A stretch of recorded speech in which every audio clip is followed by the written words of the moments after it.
making investment decisions, having your choices constrained can seem like an unnecessary hindrance. However, behavioural finance research shows that rules-based investing, where those rules do constrain choices, can actually lead to better outcomes.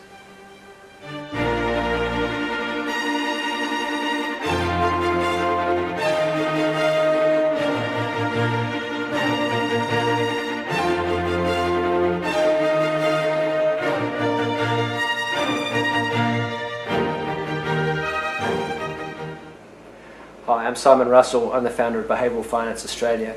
This is the fifth in a series of videos designed to help bring concepts from behavioural finance into the world of individual share investing, to help individual share investors to improve their investment performance. Now in this video we're going to be talking about rules-based investing, the psychology behind rules-based investing and how it can be effective as a strategy for improving returns. Now at the end of the previous video I left you with a question, and the question was, according to the biblical story, how many of each type of animal went on the ark with Moses? Now, if you're like most people, you'd immediately know the answer to this, which of course is 2. I often ask this question at conferences, and I ask people to raise their hand, and when I say how many people got the answer 2, I typically get maybe, I don't know, 70, 75, 80% of the room will respond with the answer 2. I often ask the people who didn't respond with 2 what answers they have, and I'll find someone who will tell me it's 1 because male and female animals are of a different type, or because if you read the Bible closely you'll discover it's 6 or some other number. And to be honest, I haven't read the Bible that closely, and I didn't expect that you would have either in answering this question. But for those of you who noticed along the way, the actual answer to this question was 0. Because no animals went on the ark with Moses. It wasn't Moses at all who was on the ark, it was Noah. Now what this is as an example of is not just me trying to trick you, which I may or may not have succeeded in, but what it typically demonstrates is a form of confirmation bias. What's happened as I articulate this sort of question to people is, when you start with the question you say, according to the biblical story, we have a whole bunch of associations that spring to mind in our brains about the Bible and about biblical stories we might know. According to the biblical story, how many of each type of animal? At this point you've probably already joined the dots and got your answer of 2. So that when I continue the question, how many of each type of animal went on the ark with Moses, by the time we get to Moses at the end of that question, you already knew what the answer was, which was 2. And so we filter out any information that might be contrary to our expectations and contrary to our beliefs. And we filter in only information that tends to confirm what we already expect. Now this is a pretty well-documented behavioural bias or decision-making bias, and it can have significant implications for a range of investment decision-making.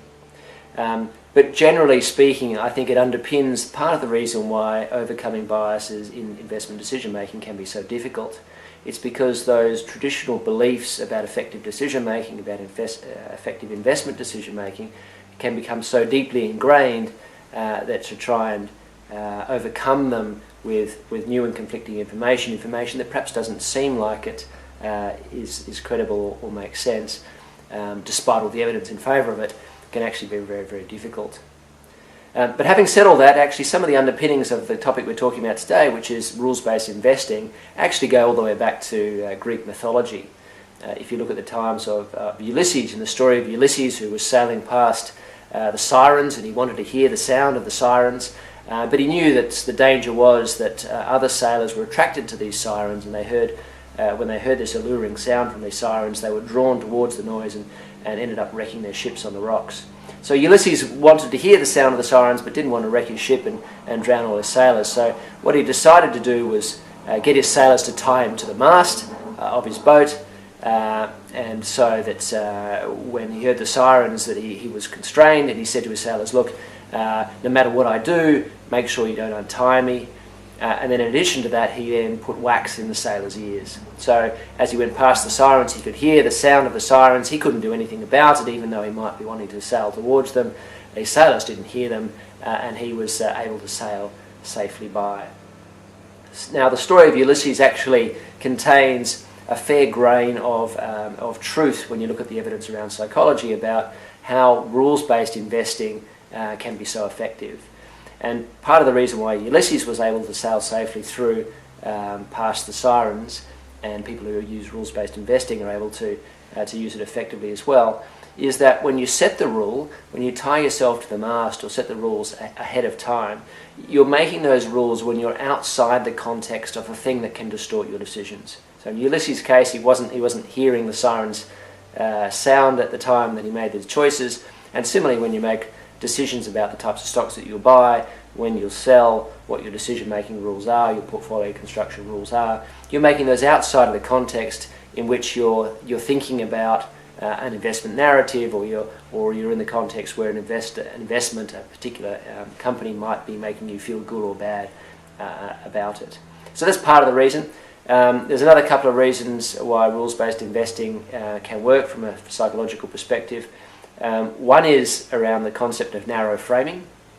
Now, narrow framing means that we can frame a question, we can look at a question or problem when making a decision, we can look at it too narrowly. So when thinking about investments, for example, if we look at an individual company, that's a narrower frame than looking at a range of companies, or all the companies in your portfolio, or all the companies in your industry. That's a broader frame. Or even more broadly, is perhaps looking at the portfolio outcomes over a long period of time and looking at the context of your overall financial goals and position. So these are broader frames, and what the evidence around decision making shows is that the broader the frame you take, the more effective your decision making becomes.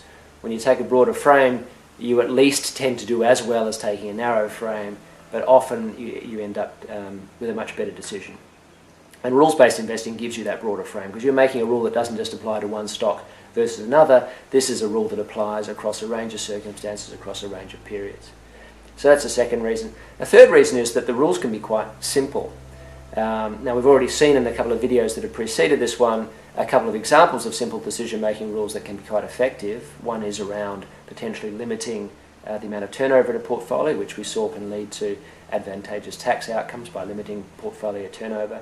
And a second one might be a rule that tilts portfolios towards low price earnings or low price to book type companies. These are the ones that don't tend to have the attractive growth narrative associated with them, but do tend to outperform over a long period of time.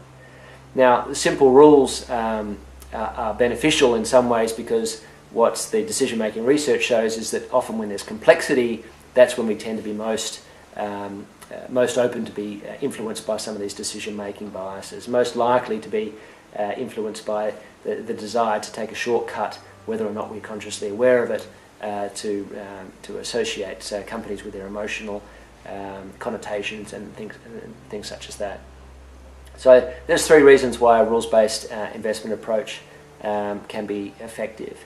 Now, of course, there are many different rules that you could take, and there's many different approaches to overcoming and capturing some of the benefits of these sorts of decision-making biases, and I've just outlined one or two in this video, in this series of videos. There's a range of others that are discussed in my book that accord with various parts of the behavioural finance literature, so check it out if you're interested in more information. It's called Applying Behavioural Finance in Australia, and it's available on Amazon, and there's links to it on my website. Now, in the final video, which will follow this one, I'm going to be looking at a specific strategy that accords with all of the research that I've outlined so far in this and the preceding 4 videos. So we'll be looking at how you can capture the benefits of a low turnover strategy tilted towards some of these companies like the low price earnings, low price to book, and taking a broad frame around some of these sorts of issues.